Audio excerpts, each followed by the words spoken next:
Hello, everybody. This is Wil Aballe. I am the owner and director of Wil Aballe Art Projects in Vancouver, and welcome to day 35 of my self-isolation at home during COVID-19. I am currently wearing a toque because my hair is in need of a barber, as many people's hair probably is at this particular point in time. I'm sitting in my dining room, which has turned into a kind of workspace for my partner and I, as he makes paintings and I work on gallery business at home. And we are surrounded, fortunately, by a lot of works in this room. Across from me is an Ian Wallace. There's Patrick Cruz and Jeremy Lang, Kim Candy Austin. There's a Jeff Hallbauer work to my right. There's Vincent Trezov. There's Jeremy Hoff, Colleen Heslin. To my right is Michael Morris. And behind me is a Betty Tompkins painting from her very provocative series Women Words, which we showed at the gallery 2 summers ago. And to my left is Neil Campbell's painting entitled Fluo.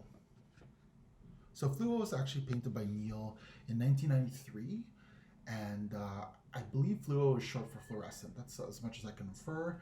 It is a painting that it originally exhibited at Andrea Rosen's gallery in New York, where Neil was her second exhibition when she opened her gallery. Fun fact, the first exhibition Andrea Rosen had was Felix Gonzalez Torres. And this painting I first saw at Blanket Gallery in 2007. Natalia Hug, who was the director of Blanket Gallery at the time, showed me the painting, and it was one of the first Neil Campbell paintings I had seen at that point. And I asked her to put it away after 10 or 20 seconds because it was making my retina go crazy, and it was starting to make me feel nauseous. And what I didn't realize was that this was a phenomenon that Neil had termed phenomenological, that it was very intentional. It was meant to hit the viewer like right in the gut with its optical effect, and that he spends a lot of time in his studio sort of developing these optical techniques to be able to kind of develop this charge with his compositions. So I first saw it in 2007, but the work was actually not purchased until 2012, when Blanket Gallery was set to close. I finally, after several years of looking at Neil Campbell's work, realized that this kind of phenomenological effect is central to what I find the most interesting about his paintings. So I went to the gallery, and I was considering the painting at a time that another private collector in Vancouver was considering the painting. It fortunately had another brother, which is a very similar work with similar color compositions, but the number of circles and the size of the circles is vastly different. So it's sort of interesting to see how Neil plays with these optical effects and how effective they are, even if the compositional result is vastly different. I really like this painting because when I think of optical art, I think of Bridget Riley, but while Bridget Riley's paintings are very complicated and like intricate and perfect in their execution, and like shows complete flatness in the sort of texture of the surface of the canvas, Neil's paintings are not that way, and are as effective optically as Riley's paintings. So this painting has a heck of a lot of surface texture. When you look closely, you could see the texture within the circles. You could see sort of the flatness of the application, the brush strokes that was used to apply this very fluorescent, hazardous looking shade, contemporaneous orange, almost like a pylon. The blue is like this very specific blue. It's not just an ultramarine, it's almost like an Yves Klein blue. And when you put these two colors together, they start to vibrate at the edges, where the circle's blue edge meets the orange ground.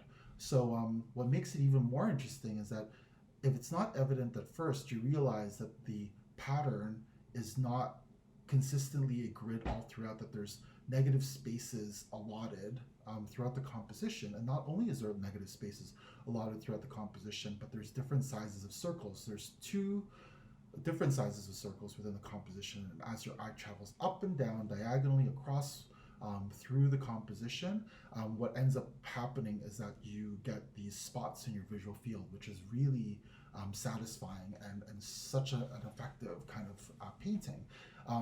What I what it means to me to live with this work at this particular point in time is that I find that even after 8 years of living with this work, I still want to look at it and assess it and like look at the textures of the painting and like figure out how much of the the surface of the painting contributes to its sort of like overall effectiveness as an optical painting. And I find it really, really satisfying to parse the various strategies that Neil has used and conveyed through this composition to be able to result in a very effective painting. And it kind of reminds me of like why we look at work. And so this is like in a way kind of a very objective work. Like it's an abstract painting. It's atemporal. Hopefully it'll be around for quite some time.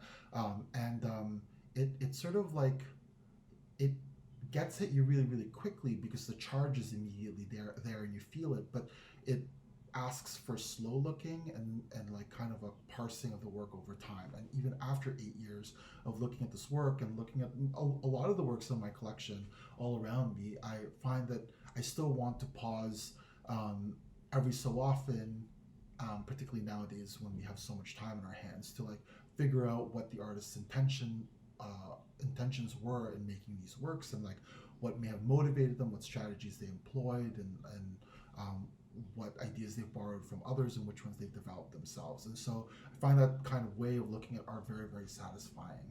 I'd like to communicate to everyone that I know it's a very difficult time at the moment, and it feels at the moment particularly hard to connect with people. It's hard to like not visit loved ones. If you want to like safely isolate yourself from them, it's hard not to hug your loved ones. It's hard not to speak to people face to face. It's sort of like the way I've developed my relationships within this art community in Vancouver is face to face or in events, and that the people that I've met throughout the years, throughout the community, are like very dear to me. In the last month, it's something that has had to be supplemented with more sort of digital means of communicating through Zoom or through FaceTime. What I'd like to see hope happens is that once all of this is said and done, in addition to some of the digital skills that we've learned and the digital literacies we've acquired, kind of like learning to like stay in touch with art through our Instagram and through Zoom and FaceTime and Facebook and viewing rooms on gallery websites, that we all find sort of in due time ways to like return to this way that we were kind of communing all together, which is face to face and at events, in parallel to some of the new sort of skill sets that we've taken on throughout this period. I hope that everyone is happy and healthy, and I hope that everyone stays well and enjoy your time spent with your family and loved ones. And I hope to see everyone soon once we have control over the situation. Looking forward to seeing everybody out in events and possibly at my gallery, where we could continue our conversations. Take care. Bye, everybody.